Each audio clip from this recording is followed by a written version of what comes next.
Salmos 27, verso 1 diz assim: O Senhor é a minha luz e a minha salvação. A quem temerei? O Senhor é a força da minha vida. De quem me recearei? O medo é um sentimento que muitas vezes nos paralisa e impede que nossas conquistas e nossos sonhos sejam alcançados. Quando escreveu esse salmo, Davi tinha inimigos muito próximos a ele, um exército inteiro acampado ao seu redor para destruí-lo.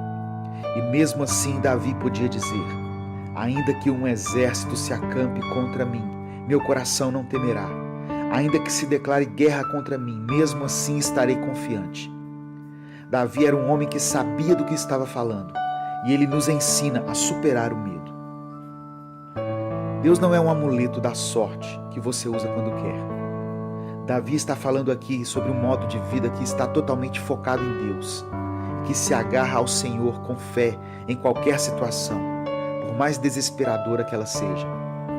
É interessante notar que ele se mostra confiante no verso 3 e depois fica ansioso novamente no verso 7. Mas Davi redireciona seu foco e reafirma sua fé em Deus e na sua bondade. Ele nos mostra na prática o que é buscar o Senhor para superar o medo. Para entender a dimensão das palavras de Davi quando ele diz: o Senhor é a minha salvação, é preciso lembrar que ele era um guerreiro poderoso. Quando adolescente, ele derrotou um gigante. E antes disso, ele tinha defendido o rebanho de seu pai, matando um urso e um leão. Teria sido fácil se vangloriar na sua própria força ou na força do seu exército. Mas em vez disso, ele afirma que sua defesa está em Deus. Todos nós temos uma tendência ao orgulho, em confiar em nós mesmos. Tudo o que há em nós, até mesmo a nossa fé, vem de Deus. Somente Ele é a nossa salvação. Ouse confiar no Senhor, não na sua capacidade, não nos seus recursos ou nas suas habilidades. Quando estiver com medo, lembre-se de que o Senhor é por você e não contra você.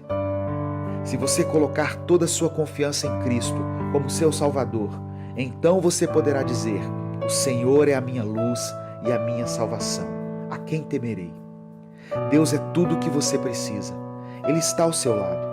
Mesmo que você tenha perdido tudo, se você ainda tem Deus, você não perdeu nada. Davi fala que pediu uma coisa a Deus e a buscaria: que ele pudesse viver todos os dias na casa do Senhor, para que no dia da adversidade, Deus o protegesse na sua habitação e o colocasse em segurança sobre a rocha. O rei não está apenas orando por uma solução para os seus problemas, mas ele pede uma experiência contínua com o próprio Deus, tanto naquele momento de dificuldade e para sempre depois disso. Eu não sei quais situações têm te causado temor, mas eu quero dizer que você vai superar todos os seus medos à medida em que se concentrar em Deus.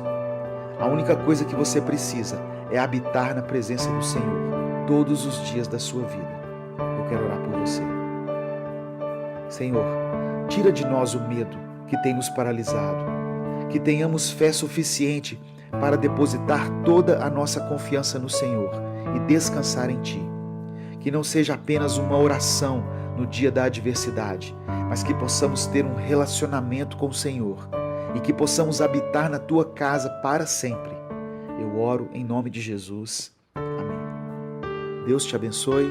Eu sou Edivaldo Oliveira e esse foi mais um Minuto com Deus.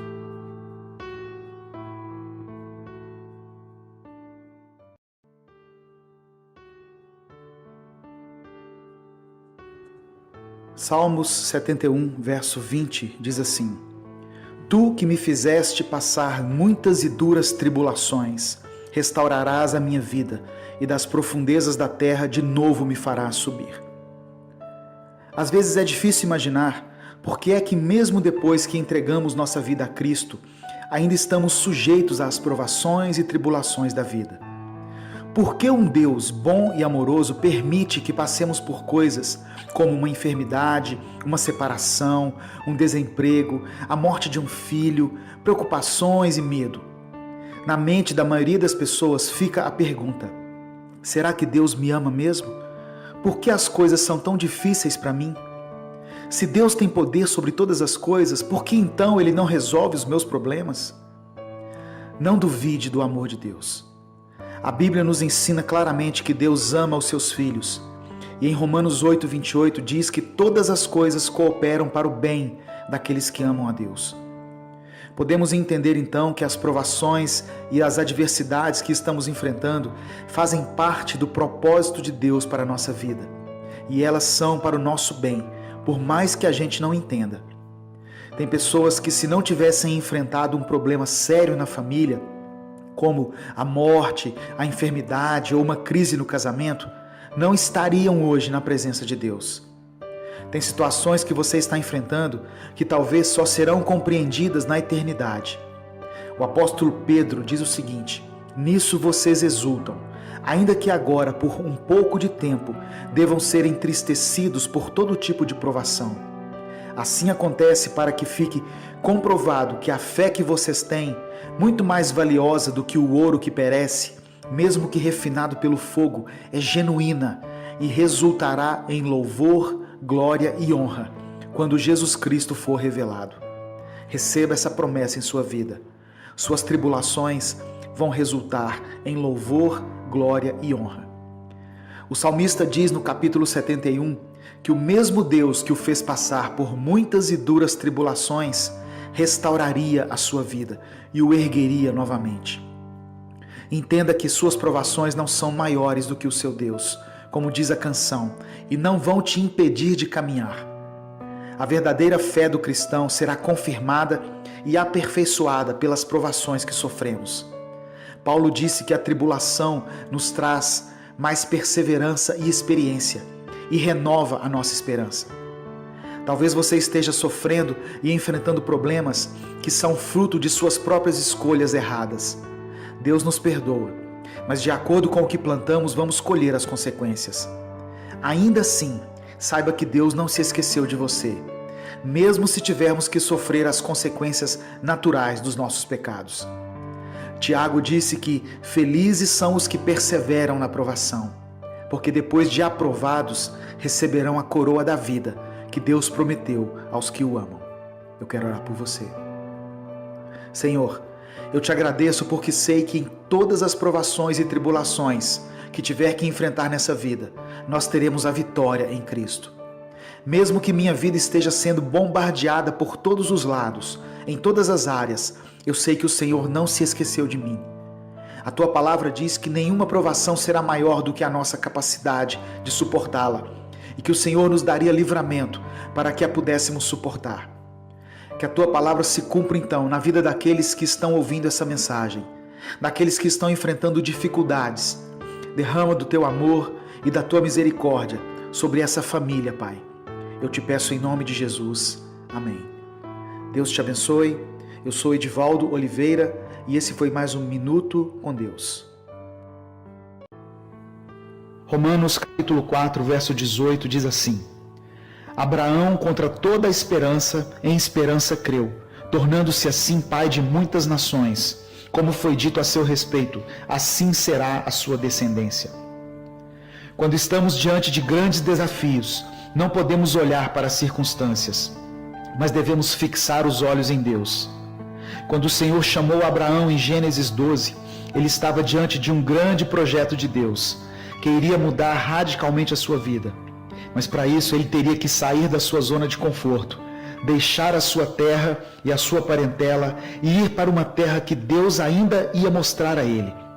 Abraão saiu dali com a promessa de que ele seria pai de multidões. Mas ele já estava avançado em idade e a sua esposa era estéril. Aos olhos naturais, era impossível que aquele casal tivesse alguma chance de ter filhos. Mas a palavra diz em Romanos 4 que Abraão creu contra a esperança, ou seja, ele acreditou quando não haviam possibilidades. A nossa fé não pode estar firmada nas circunstâncias. Muitas vezes somos assim. Se as coisas começam a dar certo, eu creio, eu acredito, mas quando as coisas começam a dar errado, nós começamos a duvidar. É porque a nossa fé está condicionada às circunstâncias, movida somente pelo natural. Mesmo quando tudo parece ser contrário a você, quando tudo parece desmoronar ao seu redor, Lembre-se de que você serve a um Deus capaz de fazer coisas impossíveis. Paulo diz que Deus chama as coisas que não são como se já fossem. Abraão não duvidou da promessa do Senhor, mas ele foi fortificado na fé, dando glória a Deus. Em um momento de incerteza, quando já haviam se passado 24 anos que o Senhor tinha feito a promessa, Abraão questionou a Deus, pois ele ainda não tinha filhos. Naquele momento, Deus faz com que Abraão saia da sua tenda e olhe para as estrelas. Receba essa palavra hoje no seu espírito. Deus te chama para fora do lugar da tua habitação, a tenda que tem limitado a sua visão e condicionado a sua fé. É preciso que você tire seus olhos das circunstâncias que estão ao seu redor e fixe seus olhos nos céus. Deus quer fazer com que você tenha a sua visão ampliada, para que possa ver com olhos espirituais, porque as promessas que Ele te fez vão se cumprir na sua vida. Feche seus olhos, curva a sua cabeça, eu quero orar por você. Pai, sabemos que o Senhor não é homem para que minta e vela para que a sua palavra se cumpra. Muitas pessoas que estão ouvindo essa mensagem, um dia receberam em seu coração uma promessa do Senhor e desde então estão firmados nela. Mas muitas vezes as circunstâncias que atravessamos fazem com que a nossa fé seja abalada. E por um momento a dúvida é gerada em nosso coração. Mas eu te peço, Senhor, que a nossa fé não enfraqueça, que eu possa tirar os meus olhos do natural e crer no sobrenatural, que eu deixe de acreditar somente naquilo que é possível e creia também no impossível, porque eu sei que Tu és um Deus de milagres. Eu oro em nome de Jesus. Amém. Curta essa mensagem e faça seu pedido de oração nos comentários. Deus te abençoe. Eu sou Edivaldo Oliveira e esse foi mais um Minuto com Deus.